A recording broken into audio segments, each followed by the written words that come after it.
Welcome to VintageWeightsPGH. If you've watched any of my videos the last 3 years, you've probably seen this power rack.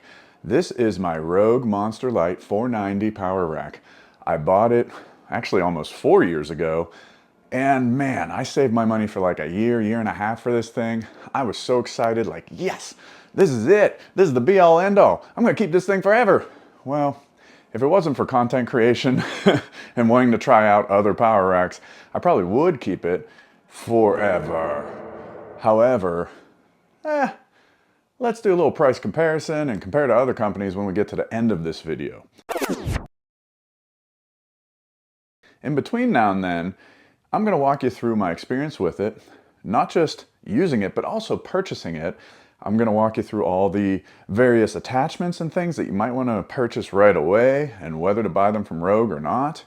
And I'm going to get into just some smaller details that I didn't quite like or that I really loved about this rack, so that by the end of this video, you know whether the RML-490 is the power rack for you or not. Please know that in the description of this video, you'll see a link for the RML-490 as well as all of the attachments that I mention in this video. If you shop through those links, it's going to earn a small commission for VintageWeightsPGH, and it won't change the price for you. So whether you decide today or 3 months from now to pick up something from Rogue Fitness, please use my affiliate link and it will help VintageWeightsPGH. When I bought this, Rogue didn't offer a shorter version, and I have a basement gym, so I had to buy the 90-inch uprights, and they fit just right in between the rafters. That actually came into play because I realized, oh, that makes this pretty stable. It literally can't fall forward because it's stuck in between the rafters. So if you have a basement gym, you might want to think through that placement. Sorry, I'm a little out of breath because I just benched, did some flies, and we're working out here this morning because I didn't have time to record this weekend. As far as the rest of this, 3x3, 11 gauge steel, 5/8 inch hole. If you are debating 5/8 inch versus 1 inch, that also is covered in the power rack buying guide video that I mentioned earlier. 5/8 inch on Monster Light, 1 inch on Monster. Just keep that straight if you're new to Rogue Fitness. Hole spacing is west side hole spacing, meaning that you've got 2 inch throughout except for in the benching and pulling zone, if you will, which is really nice to dial in the exact placement that you want your safeties and your J-cups. Next, let's talk about shipping, hardware, and installation. So when it comes to shipping, it was excellent. Everything arrived, well packaged, everything you expect from a premium quality company. However, the product itself, there were some holes that weren't completely punched out, and one of the uprights had scratches on it. Rogue Fitness addressed that immediately. Like, they didn't debate anything. They politely asked for some pictures, which, that's fair. That's all good. I sent in some pictures and boom, they sent out some new uprights. So really, really good customer service. I appreciated that. This was also coming out of COVID, where there was just like a frenzy of buying home gym equipment. And I don't doubt that Rogue, if anything, has increased since then, their production and their sales. But at the time, things were pretty wild and crazy. So I also give Rogue a little bit of grace there in terms of those blemishes on my rack when it arrived, that it was a pretty wild time for home gym companies and for fitness companies with the demand at that time. Installation is really a two-person job. I did it on my own at the time. I had a little baby upstairs with my wife, so I also just was kind of excited to get the job done. I could have asked my wife to come help me. That was silly. I should have asked for help. But at the time, I used some sandbags that I had in my gym, and I used the rafters, like I said, that could kind of balance things, and I got the job done. Do I suggest you install it alone? No. I suggest you install it with someone else. That's probably a much safer option. When it comes to installation, I mean, it's an erector set. And I mean, that's kind of an outdated reference at this point. I mean, how many of you actually played with erector sets?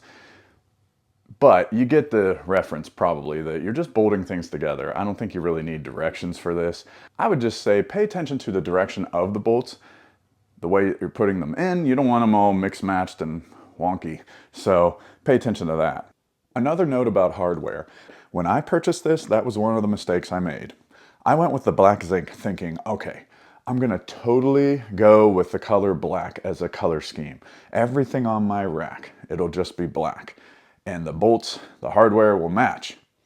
Initially, that was the case. But then I noticed as I unpacked everything that I purchased that all of the hardware that came with the storage posts and all of the hardware with certain attachments and things, like the Landmine, they were bright zinc. So immediately, day one, it just stuck out to me. There was this mismatch of some of the hardware being black, some being bright zinc, and that was really annoying. So don't fall for that. Either you have to really try hard and purchase extra black hardware, or just go with the bright zinc.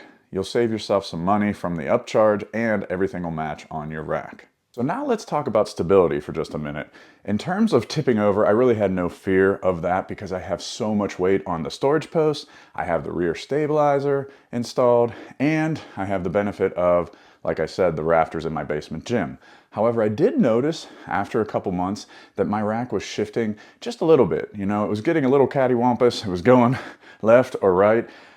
To put it on myself, that's because I was really sloppy in the way that I was re-racking squats, and I was just kind of like bumping into this thing and moving this thing here and there as I was lifting. So then I realized, wait, I have like a 2.5-inch platform that I'm lifting on. It's 2 layers of plywood plus a stall mat. So I got some 1.5-inch bolts, and then I put those in through the feet of the rack into the platform. I don't think that's enough to prevent it from tipping over, so you do want to take the precautions I already mentioned in terms of it not tipping over. Have adequate weight, maybe use the rear stabilizer. But if you're not bolting this into concrete, then I'd suggest you also add some small bolts into your platform so that it doesn't move side to side, front to back when you're lifting. Now let's get into the different selections that you should make when buying this on Rogue Fitness's website, and then after I quickly go through them, I'll break down why I think you should make those different choices.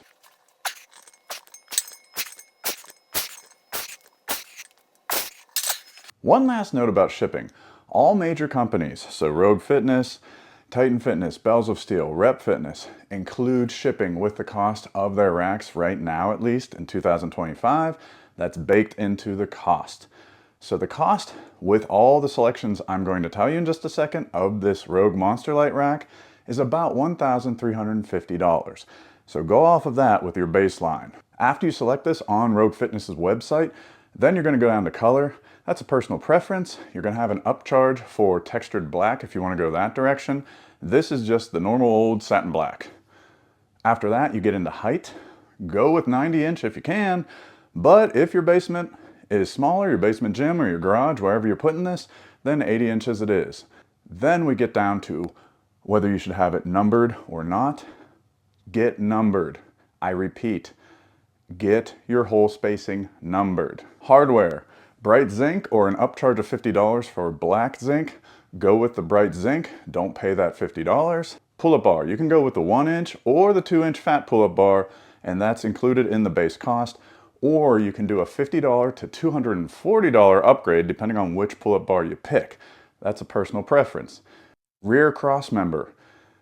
You can go with a nameplate if you really want to tell your friends you have a Rogue Fitness rack, but you can also just get like a normal gusseted cross member to go on the rear of your rack, the upper portion. I would go with that option.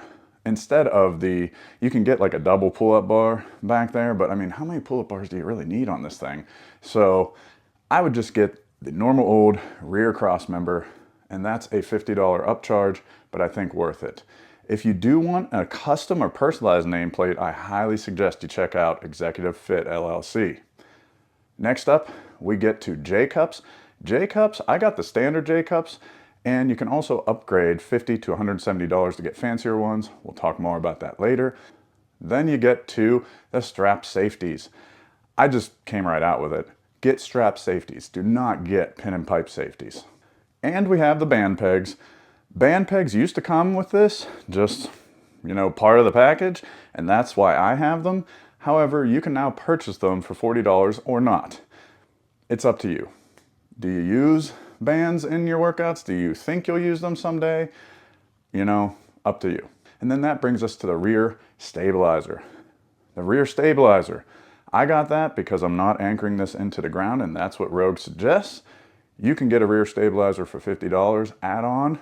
Now with all of these selections, there are some of them that require a little more finesse, a little more explanation. So we'll get into that next, and I'll take you on, a bit of a tour around the rack. Did you notice that I was lifting in here? I was doing an incline bench press backwards from what a lot of people would do. A lot of people would go head first into their racks. That's because of the rear stabilizer. I can bench flat with my head first in the rack because a lot of benches are long enough that even though they hit the back stabilizer, I can scooch up on the bench and I can still get the bar off of the J-cups with it over my face. When it comes to incline though, once you raise up a bench on this flat, straight rear stabilizer of Rogue Fitness's, you just can't get that done. So you have to turn it around like this. Is that the end of the world? No. Is it annoying with the rear stabilizer? Yes. The other annoying thing about Rogue Fitness's rear stabilizer is that I bought my rack in this black finish, and the rear stabilizer is like a textured black finish. I know that's a small detail, but when I was putting together my rack, and so happy to have this for the first time, it just stood out like a sore thumb that there's one piece of it that looks a little different than the rest of it, and that wasn't by design on my part. So I wish on the rear stabilizer description, there was a bigger warning of that, there was a bigger mention of that. When I contacted Rogue at the time, they just kind of did like a shrug emoji, if you will. They were like, they didn't actually send me an emoji, but it seemed that way. They were just like, well, yeah, that's the color it comes in. Have a nice day. As far as J-cups and safeties, those are the other two attachments, if you will, that you have to select when purchasing this. I went with the standard J-cups, and then I put some tape over the front of them because they do not have UMHW on the front, and you're gonna smack your barbells. This is a vintage Texas power bar that's already kind of worn in that area, but some of my fancier bars and even vintage bars that I really don't want to damage the knurling on, I wanted to get some protection there. That's a cheap add-on to throw some tape on the front, whether it's duct tape or actual UMHW tape.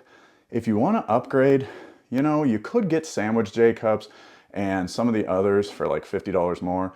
Personally, I really like roller J-cups, and if I was buying this again and they offered roller cups for 170 bucks like they do now, those Go Strong roller cups, I would just go with that if I were you. If you're not too sure about roller J-cups, they allow you to go back and forth, side to side with the barbell without such a struggle.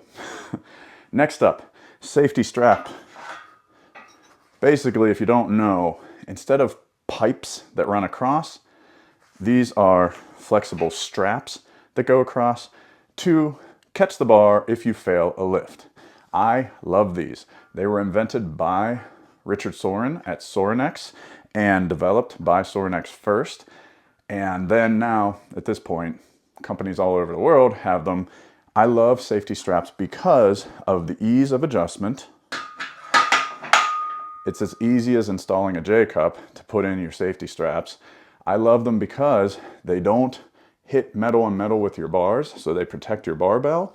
And here's just a small detail from usage. When you fail a lift, isn't it demoralizing? I mean, aren't you angry when you fail a lift? Like, ugh, you thought you were going to, hit this PR, and now you've got a barbell resting, hopefully not on you, resting an inch or two above you, that you have to like crawl out from under, that crawl of shame.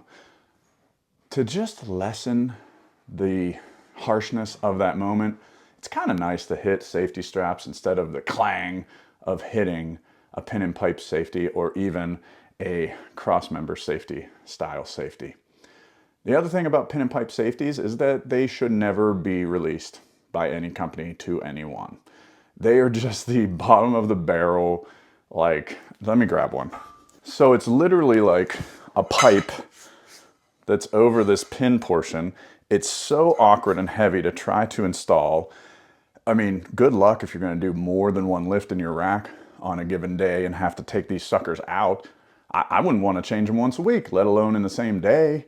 They weigh, I don't even know what, I'm not going to weigh them. They weigh a lot compared to safety straps. The only functional thing I actually enjoyed with these was that I would put the pin and pipe safety across this way for doing Atlas stones. I put some carpet over top, not to protect my pin and pipe, but so that I wasn't smashing my Atlas stones off of metal. And then I would do stone over bar. That is the singular way that I've ever used these in the last 4 years. The reason I have them is that at the time they came standard. Even though I bought the strap safeties, these arrived as well. And if I were to try to sell them on Facebook Marketplace, not only would nobody want them, but I would actually feel a little guilty selling these to someone. I would want to whisper, like, as they were buying them, like, don't do this. You're gonna regret this. And that's exactly how I feel about this selection. Do not. I mean, if you don't agree with me with certain things, please, like, ask anyone. Do not go with pin and pipe safeties. Make sure you get numbering on your uprights. Like, if you disagree with everything else, fine. But do those two things. I can't budge on those two opinions. Speaking of things that Sorinex invented, the Landmine. Now, this is not the Landmine you're gonna get from Rogue. You're gonna get a far inferior Landmine from Rogue for like $100. One of the biggest mistakes I made when buying this rack was falling prey to just the excitement of finally installing a premium rack into my gym and then just clicking and clicking. Ooh, look, they suggest this. I might as well get one. Hey, I've never done Landmine work. Add it on. You got to do some comparison shopping. And since you're watching this video, I'm going to save you some time. If you want a Landmine, either go budget or go big. Do not go with Rogue. And this is why. You can get a Landmine for like 30 bucks off of Amazon. I know somewhere Bert Soren is cringing as I say that because he invented the Landmine. He was an elite thrower, Olympic trials, you know, that level of thrower in terms of his athletic capability. And in training for the Olympic trials, he and his father, Pop Soren at Sorinex, developed the Landmine so that he could do explosive movements, hence the name, and train for his throwing events in the Olympic trials. Fast forward, everyone under the sun makes a Landmine attachment, and Rogue sells theirs for $100. And what you get is a sticker on the side of it that says Rogue that will peel off within a couple of weeks. You don't have any protection for your barbell. You're jamming metal on metal and then throwing it around. That's annoying when you first get a setup and you get like a nice new barbell too. And on top of that, it's really tough to adjust. You need like wrenches and stuff to move it around. Enter the Clever-Built Adroit Landmine. This is an original from Steve Clever. This is an original Clever-Built. He now has a partnership with Rep Fitness, and I would suggest that you either get a budget Landmine for about 30 bucks from Amazon, or if you want a good quality Landmine, for just another $35, for $135-ish dollars, you can go to Rep Fitness and you can get the Rep times Clever Adroit Landmine. This is supreme because of this point here that's rounded. Because of the protection that's inside, there's even a little pillow in there, a barbell pillow, that will protect the end of your barbell as well as the plastic and the adjustability, which you don't need a wrench. There's just a little piece on the end, a little nut on the end, that you can take it on and off your rack and move it around, which is nice. You can raise it up, put it high up on your rack, you can put it lower, you can take it off and set it aside so you're not just tripping over this thing constantly. So check that out if you want a premium option for a Landmine. Avoid the Rogue Landmine. The other option I was really excited about when I bought a rack was the dip attachment, and I bought the Matador. For about 100 bucks, the Matador did its job. It was much better quality, the powder coating on it, the construction of it, than anything I saw on Amazon, and I was happy with it for a couple years, until I heard of Mutant Metals. Holy smokes. Mutant Metals came out with the UDA, the Ultimate Dip Attachment, and I got this one custom from Chris. I actually drove there and made a video of the whole process. The knurled handles. He did mine in bare steel. It's the first one ever, and that I know of to date, that is bare steel. And then I got belt fed strength to do leather inserts for mine. It's a one of a kind. It cost about as, I don't know, half as much as my rack. And it was a huge upgrade to my home gym. Maybe you don't want to do that right off the bat, but fortunately for you, Rogue Fitness partnered with Mutant Metals, and they make a Mutant Metals version of this. So if you don't want to go bougie, if you don't want to go premium, then the Matador is fine. I would go with $100 for the Matador. If you have a couple $100 extra sitting around and you want knurled handles, then I would suggest you go with the Rogue Fitness / Mutant Metals UDA to support a small company like Mutant Metals that's right out of Pennsylvania. Check that out if you're looking to really upgrade right from the start. Otherwise, unlike the Landmine, I think just the base model Matador is a fine selection for a dip attachment. Storage posts. I have very distinct opinions on storage posts. If you've watched any of my other power rack videos, then you've seen that. I cannot stand powder-coated storage posts. It makes no sense to me, the same way that a powder-coated sleeves on a barbell make no sense to me. Immediately they're ruined. Immediately you have little powder coat chips everywhere in your gym. That's an exaggeration, maybe not everywhere, but you do see them and they just look like crap. So, I mean, it was like within a couple weeks of use, these storage posts that are an add-on cost, by the way, that I bought from Rogue Fitness, the powder coat was scraped off from putting plates onto them and they just looked junky. And I thought, wow, like I just bought these. Like something that was essentially brand new shouldn't look this bad so quickly. Now the alternative would be stainless steel posts, bare steel posts, or plastic posts, some type of acetyl plastic. I know that stainless steel posts are very expensive. No one that I can find sells bare steel posts, and I've even thought about like, maybe I'll do a DIY project and just, you know, take all the powder coating off of my posts, just let them patina. They'll be like vintage storage posts. As far as I can tell, Rogue Fitness is still selling these powder coated storage posts, and you can go with them, but if I were you, I'd look elsewhere. And just be careful on the sizing though, because kind of like with attachments, other companies have slightly different, you know, just a tiny bit. Even though it says 3x3 rack, there might be slight differences from Rep Fitness to Bells of Steel to Titan Fitness and what you put on your Rogue Fitness rack. If you're still watching, thanks so much. You are a Vintage Weights PGH champion. I appreciate your support. Now let's get down to the money. An RML-490 4-post rack with 90-inch uprights, 43-inch depth and width that has standard J-cups, strap safeties, and a rear stabilizer, plus the nameplate. You know, some people like that fancy nameplate. That comes in at $1,340. The competitor with the most comparable setup is Bells of Steel. Their Hydra series has 5/8-inch holes, just like the RML-490, and you can configure the Hydra series to be 90-inch uprights, 43-inch depth, strap safety system, standard J-cups, a fancy nameplate rear cross member, and I added in a rear stabilizer with an extra cross member. That comes out to $1,443.90. Let's just call it $1,445. So that's more expensive than the RML-490. It's not made in the United States, so unless you're a Bells of Steel loyalist, unless you like live in Canada and Rogue Fitness shipping to Canada is more expensive, I'm not sure, maybe it is, maybe it isn't, I would say stick with Rogue Fitness.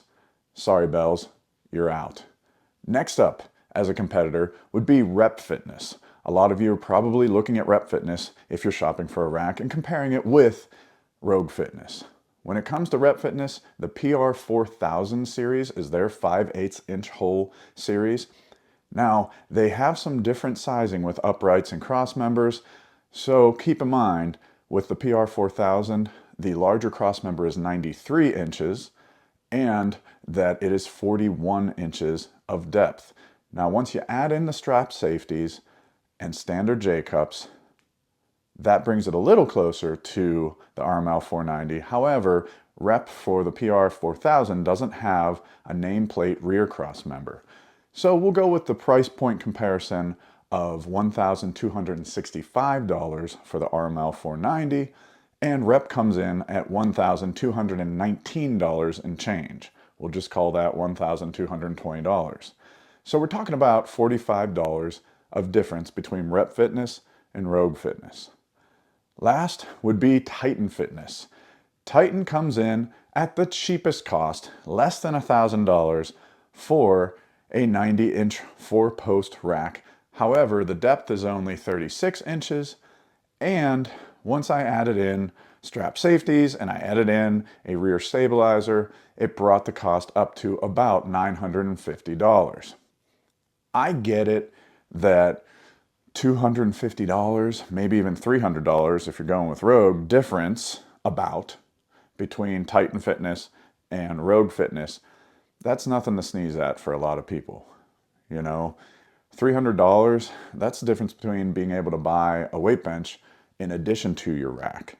And maybe you're setting up a full gym and that's your budget. I totally understand that. So if you can't make that jump financially, I get it, why you need to go with Titan Fitness. However, if you can make the jump, in my personal experience, the quality of product from Rogue Fitness, the shipping, the customer service, everything involved is better than Titan Fitness. And in my opinion, well worth the 30% difference and 30% jump in cost. So my best suggestion is go with RML-490 over Titan Fitness X3.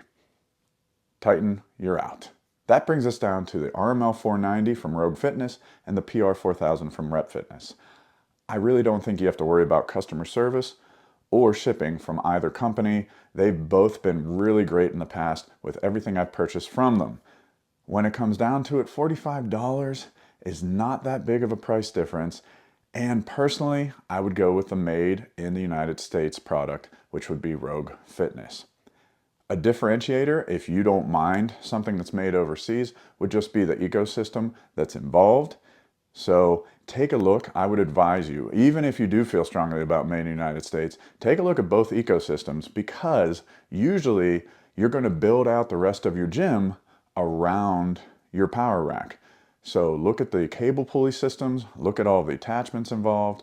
I think they're all fairly good quality for both companies, but there are differences between some of the attachments and between some of the cable systems, for example, for either company.